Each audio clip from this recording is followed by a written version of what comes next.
Hello everyone, जय हिंद। आज है 11 मई 2026 के करंट अफेयर को हम डिस्कस करेंगे। तो चलिए स्टार्ट करते हैं आज का फर्स्ट और इम्पोर्टेंट क्वेश्चन। पहले क्वेश्चन में ये पूछा गया है कि 9 मई 2026 को पश्चिम बंगाल के जो नए मुख्यमंत्री के रूप में किसने शपथ ली है। तो उनका नाम है शुवेंदु जो अधिकारी जो हैं उन्होंने हाल में ही पश्चिम बंगाल के नए मुख्यमंत्री के रूप में शपथ ली है।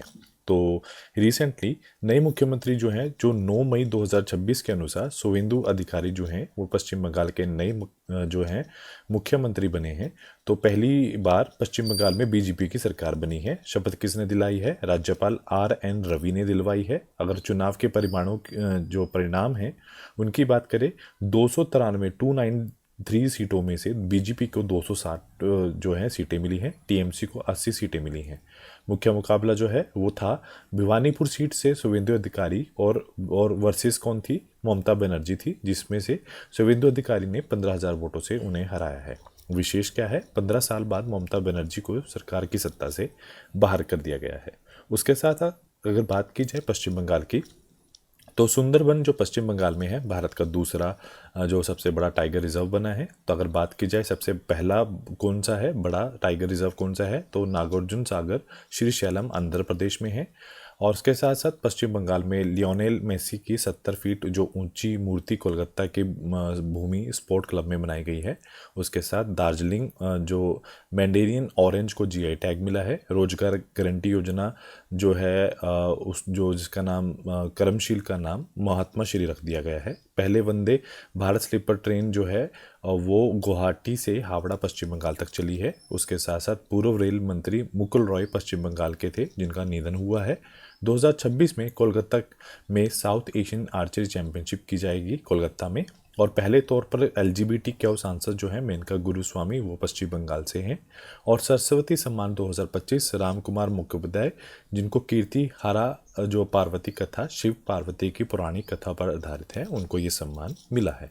उसके बाद अगला क्वेश्चन है, तमिलनाडु के नए मुख्यमंत्री के रूप में किसने शपथ ली है? तो उनका जो राइट ऑप्शन है C जोसेफ विजय को जो है उन्होंने तमिलनाडु के नए मुख्यमंत्री के रूप में हाल में ही शपथ ली है। तो उनका दूसरा नाम क्या है? थलपति विजय भी उनको बोला जाता है। उनकी जो पार्टी है तो वो है तामिझांग वेट काजगम जो है वो उनकी TV के जो पार्टी है जिससे वो हाल में ही नए मुख्यमंत्री बने हैं। उनका जो शपथ ग्रहण था 10 मई 2026 को हुआ है और विजय तमिलनाडु के 9वें मुख्यमंत्री के रूप में बने हैं। कुल सीटें कितनी थी? 234 थी। अगर बात की जाए बहुमत की 118 इनको मिली है। और TV के जो उनकी पार्टी है उसमें 5 पार्टियों ने समर्थन किया है, जैसे कि कांग्रेस, CPI, CPIM, VCK और IUML ने जो है 2-2 सीटें से इसके अंदर अपना समर्थन दिया है, जिसकी वजह से जो सीट्स हैं वो 118 बनी हैं। उसके बाद अगला क्वेश्चन ये है कि पूछा गया है कि हाल में ही भारत का जो नया नौसेना प्रमुख किसे बनाया गया है? तो उनका जो राइट ऑप्शन है कृष्ण स्वामीनाथन जो हैं उनको हाल में ही नौसेना प्रमुख बनाया गया है। उसके साथ साथ अगर हम बात करें चीफ की, तो आर्मी के चीफ कौन है? उपेंद्र द्विवेदी हैं। नेवी के कौन है? दिनेश कुमार त्रिपाठी हैं। एयरफोर्स के अमरप्रीत सिंह हैं। वाइस चीफ कौन से हैं? वो आर्मी के हैं धीरेन्द्र सेठ हैं मार्च 2026 से। और नेवी के हैं संजय वाच्यान अगस्त 2025 से। और एयरफोर्स के नागेश कपूर हैं जनवरी 2026 से।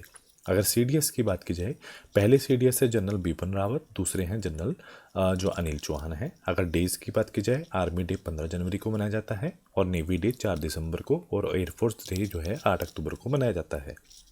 उसके बाद अगला क्वेश्चन ये है कि हाल में ही किसने IIT ने अमेरिका की डीप टेक स्टार्टअप को बढ़ावा देने के लिए पहला अंतर्राष्ट्रीय सेंटर लॉन्च किया है? तो उसका जो राइट ऑप्शन है जो है IIT मद्रास द्वारा ये किया गया है। उसके साथ IIT मद्रास ने अमेरिका में अपना पहला ग्लोबल सेंटर खोला है। स्थान कहाँ पे है? मेनको पार्क सिलिकॉन वैली के पास इन्होंने खोला है, जहाँ बड़ी बड़ी टेक कंपनियां के स्टार्टअप हैं। और जो खर्चा आया है $7.5 मिलियन आया है। उद्देश्य क्या है? भारतीय स्टार्टअप और वैज्ञानिकों की मदद करना और बिजनेस में विदेश में बिजनेस बढ़ाना, निवेश जुटाना, नई तकनीक दुनिया तक पहुंचाना और विदेशी कंपनियों से साझेदारी करना जो है इनका मेन मोटो रहेगा। उसके साथ साथ कुछ और भी IIT से रिलेटेड कुछ क्वेश्चंस हैं, जैसे कि भारतीय खगोल भौतिक संस्थान बेंगलुरु और IIT बॉम्बे ने ब्रह्मांड के विस्फोट की जुड़ी खोज की है, जिसका नाम क्या है? सुपर कैलिनोवा है। और आईआईटी मद्रास ने अपने जो परिसर है उसके अंदर आईआईटीएम ग्लोबल रिसर्च फाउंडेशन की शुरुआत की है। आईआईटी बॉम्बे ने यूएस यूनिवर्सिटी के साथ मिलकर सेंटर ऑफ एआई मैन्युफैक्चर बनाएगा। और शिक्षा मंत्रालय और आईआईटी कानपुर ने साथी ऐप जो है जेई नीट और सीयूटी की तैयारी के लिए शुरू किया है। आईआईटी गुवाहाटी ने हाइड्रोजन फ्यूल और मैक्सिन मटेरियल पर कार्य कर रहे हैं। दिल्ली गवर्नमेंट ने आईआईटी मद्रास के साथ स्मोक ईटिंग कोटिंग का परीक्षण किया है। और भारत का जो पहला एकीकृत जो कृषि कृत्रिम बुद्धिमत्ता तंत्र जो है एआई इकोसिस्टम आईआईटी रोपड़ के साथ शुरू किया है। और आईआईटी मद्रास ने ओमेगा बॉल खेल लॉन्च किया है 3 टीमों वाला। और हिंदुस्तान यूनिलीवर ने आईआईटी मद्रास के साथ भारत का पहला plant cell based innovation centre शुरू किया है चेन्नई में। और भारत का जो पहला आईआईटी है वो आईआईटी खड़गपुर है। अगला क्वेश्चन पूछा गया है कि भारत का जो पहला शहरी मौसम जो परीक्षण केंद्र है, जो अर्बन वेदर टेस्ट बेड है वो, और जो एरोसोल ऑब्जर्वेटरी जो वेधशाला है वो कहाँ पर स्थापित की गई है, तो वो हाल में ही चेन्नई के अंदर जो है वो स्थापित की गई है। तो भारत का जो पहला शहरी मौसम परीक्षण केंद्र है एरोसोल वेधशाला चेन्नई में शुरू की गई है। बनाया किसने है? Indian institute of tropical metrology IITM Pune ने। और स्थान है SRM institute of science and technology Chennai में। क्या फ़ायदा है इसका? इसमें 15 आधुनिक मशीनें हैं जो हवा, बारिश, तापमान, प्रदूषण मापने को से रिलेटेड है। और एरोसोल क्या है? धूल, धुआं और प्रदूषण कणक का ध्यान करेंगी। ये समुद्र और शहर की जो गर्मी में जो चेंज कैसी करती हैं इसको समझाया जाएगा। फ़ायदा क्या है? इसमें मौसम के बेहतर भविष्यवाणी होगी, तूफान, बाढ़ के बारे में बताया जाएगा, चेतावनी दी जाएगी। और प्रदूषण व जलवायु अनुसंधान में सुधार किया जाएगा। आपदा प्रबंधन में मजबूती की जाएगी। उसके साथ हाल में ही जो इंडिया में फर्स्ट हुआ है उसको भी एक बार चेक करते हैं। उसके बाद है हजारीबाग झारखंड में भारत का पहला मोती पालन क्लस्टर खोला गया है। एम्स दिल्ली ने पहला पोर्टल वेबसाइट MRI सिस्टम शुरू किया है। आईआईटी मद्रास और हिंदुस्तान यूनिलीवर ने plant cell federation centre Chennai में शुरू किया है। भुवनेश्वर ओडिशा में पहला advance 3D chip packaging unit शुरू की गई है। और ओडिशा में भारत का राज्य जो पहला राज्य जिसने मेराइन जो स्पेशल प्लान लॉन्च किया है। और अहमदाबाद के कंकारिया डिपो भारत का पहला जल तट से रेल डिपो बना है। स्काई रूट एयरपोर्ट जिसका हेडक्वार्टर हैदराबाद है, पहला स्पेस टेक यूनिकॉर्न कंपनी बनी है। मेनका गुरुस्वामी जो वेस्ट बंगाल से हैं देश की खुली तौर पर पहली LGBT सांसद बनी है। एक्वा ARI जो बेंगलुरु में है, पहला एम्फीबियस ड्रोन उन्होंने बनाया है अवतार। और VO चंद्र जो बंदर का है तमिलनाडु में, पहला डिजिटल जो है ट्विन पोर्ट बना है। और अमरावती आंध्र प्रदेश में पहली क्वांटम कंप्यूटिंग वैली। और गोवा केरल के बाद दूसरा राज्य जिसने राज्य स्तरीय बर्ड एटलस प्रकाशित किया है। उसके बाद अगला क्वेश्चन है पूछा गया है कि क्वेश्चन ये पूछा गया है हमसे,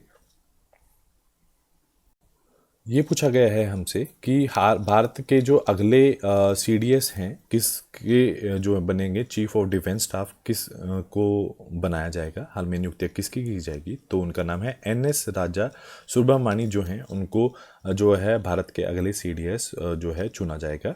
तो हुआ क्या है, केंद्र सरकार ने लेफ्टिनेंट जनरल रिटायर्ड NS राजा जो सुब्रमणी हैं उनको भारत का नया CDS chief of defence staff नियुक्त किया गया है। 30 मई 2026 में वो कार्यभार संभालेंगे। जनरल अनिल चौहान की वो जगह लेंगे। उसके साथ साथ जो नियुक्तियां हुई हैं CB जो FC अध्यक्ष हैं शशि शेखर वेम्पति हैं। FECI के महासचिव हैं अनंत स्वरूप हैं। परमाणु ऊर्जा आयोग अध्यक्ष हैं डॉक्टर अजीत कुमार मोहिते। और RBI उप गवर्नर हैं रोहित जैन। नास्कॉम अध्यक्ष हैं श्रीकांत वेलामाकनी। और बैंक ऑफ इंडिया के MD और CEO रजनीश कर्नाटक। और बैंक ऑफ बड़ौदा के हैं देवदत्ता चंद्र। और नीति आयोग के हैं अशोक लाहरी। प्रसार भारती के अध्यक्ष हैं प्रसून जोशी। PFC के निदेशक हैं राजेश कुमार अग्रवाल। एप्पल के CEO हैं जॉन टर्नस। हेल्थ CMD है रवि के। राज्यसभा के उपाध्यक्ष हैं तीसरी बार हरिवंश नारायण सिंह हैं। और रक्षा लेख महानियंत्रक हैं अनुग्रह नारायण दास हैं। उसके साथ अगला क्वेश्चन ये है कि हाल में ही अमेरिका में हुए टेक्सास जो इनोवेशन कॉन्फ्रेंस एंड अवार्ड 2026 में किस यूनिवर्सिटी जो इनोवेटर है को हाल में ही जो है जो सम्मानित किया गया है? तो उसमें जो राइट आंसर है तो उनका नाम है डॉक्टर जो शेखर सुमन बोरा जो हैं, उनको ये अवार्ड दिया गया है। उसके साथ साथ अरुंधति राय को Mother Mary come to me में National Book Critics circular award 2025 दिया गया है ऑटोबायोग्राफी के लिए। लता दीन मणि मंगेशकर पुरस्कार कैलाश सत्यार्थी को। Wesley award 2026 Green Oscar Praveen Shaikh और बरखा सुबा को। और N Chandrababu Naidu Andhra Pradesh CM award जो है बिजनेस रिफॉर्म जो आंध्र प्रदेश के सीएम को business reform of the year 2025 दिया गया है। डॉक्टर आंतनु नाथ आसाम से हैं, Breakthrough Prize 2026 fundamental physics Oscar of the science दिया गया है। ग्लोबल ग्रीन आइकॉन अवार्ड जो है जे संतोष कुमार को ब्रिटिश पार्लियामेंट में सम्मानित। यूनेस्को को जो है हाल में ही UNESCO Guillermo Cano press freedom prize जो है सुडानीज जर्नलिस्ट सिंडिकेट को। और पुतियाज प्राइज जो है 2026 आनंद आरके को, सुपर्णा शर्मा को। प्रोफेसर श्रीनिवास राव हैदराबाद में एमएस स्वामीनाथन पुरस्कार 2024-25। मिस इंडिया 2026 61 साध्वी सेल गोवा से। और एन अलीम यूसुफ जो हैं केरल के, WWF का नेशनल अवार्ड मिला है। सोमा मंडल को डेडिकेटेड टीचर अवार्ड 2026। मछली नेशनल अवार्ड 2026 अनिता चौधरी को मिला है, जो राजस्थान की एक वन अधिकारी हैं। उसके बाद अगला क्वेश्चन है, पूछा गया है हमसे कि 22वां राष्ट्रमंडल टेबल टेनिस चैंपियनशिप 2026 का जो आयोजन है वो कहाँ किया जाएगा? तो उसका आयोजन दिल्ली के अंदर किया जाएगा। तो राष्ट्रमंडल टेबल टेनिस चैंपियनशिप 2026 की बात की जाए, ये 22वां एडिशन है जो 27 जुलाई से 2 अगस्त तक चलेगा। और ये स्थान जो है त्यागराज स्टेडियम दिल्ली में चलेगा। इसमें 35 देशों से ज़्यादा जो देश हैं पार्टिसिपेट करेंगे। इसका जो फर्स्ट एडिशन है वो सिंगापुर 1971 में हुआ है। और जो लास्ट एडिशन हुआ है 21 एडिशन इसका ओडिशा भारत में कटक में हुआ है। टेबल टेनिस 1988 में सियोल ओलंपिक्स में इसे खेल का दर्जा मिला था। अगर बात की जाए कॉमनवेल्थ में, राष्ट्रमंडल 56वें देशों का संघ है जो किसी ब्रिटिश शासन के अधीन थे। और कॉमनवेल्थ खेल हर 4 साल में होते हैं। अगर बात की जाए 2022 में 22वां एडिशन जो है इंग्लैंड में हुआ है। 2026 में 23वां एडिशन स्कॉटलैंड में इसका होगा। और भारत पहला जो एडिशन है वो कनाडा में हुआ था। और भारत ने पहली बार इसे होस्ट 2010 में नई दिल्ली में किया था, जो उसका 19वां एडिशन था। और दूसरी बार 2030 में अहमदाबाद भारत में किया जाएगा। उसके साथ जो हाल में ही ये पूछा गया है आपसे कि हाल में ही संयुक्त कमांडर का जो सम्मेलन है, जॉइंट कमांडर कॉन्फ्रेंस का जो 2nd एडिशन हुआ है वो कहाँ पर शुरू हुआ है? तो वो जयपुर राजस्थान के अंदर हाल में ही हुआ है। तो इसमें ये कब से कब चला है? ये 7 से 8 मई 2026 तक चला है जयपुर राजस्थान में। जो थीम थी military capability in a new domain था। और इसमें थल, वायु और नौसेना की जो अधिकारी थे और सरकारी नेता देश की सुरक्षा पर चर्चा कर रहे थे। और 7 मई जो 2026 का ऑपरेशन सिंदूर की पहली वर्षगांठ भी मनाई गई है, जो 7 मई 2025 को एक बड़ा सैन्य अभियान था जो तीनों सेनाओं से मिलकर पीओके पर आतंकवादी ठिकानों की कार्रवाई पर किया गया था।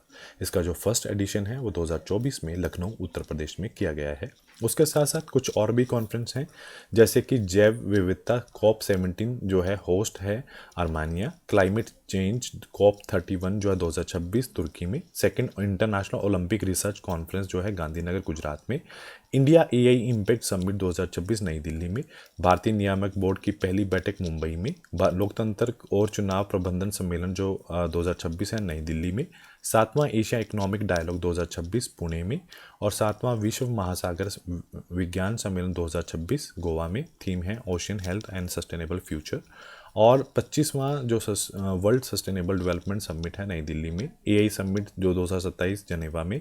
AI समिट 2028 UAE में। 6ठा भारतीय जो फ्रांस वार्षिक रक्षा वार्ता है बेंगलुरु में। 23वां बायो एशिया जो 2026 हैदराबाद में। अंतर्राष्ट्रीय बांध सुरक्षा सम्मेलन जो है ISC बेंगलुरु। भारत स्टील 2026 जो है वो नई दिल्ली में मनाया गया है।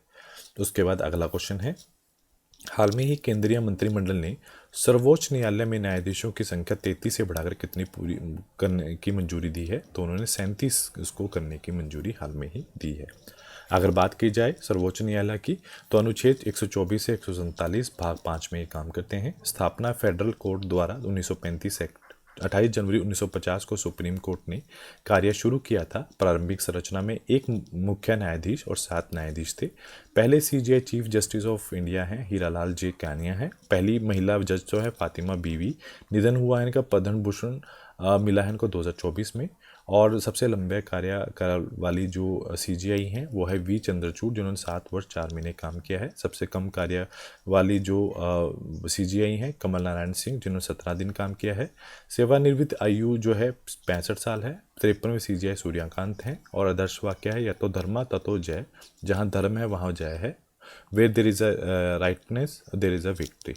तो आज के लिए इतना ही। Do like share and subscribe my channel. Thank you so much.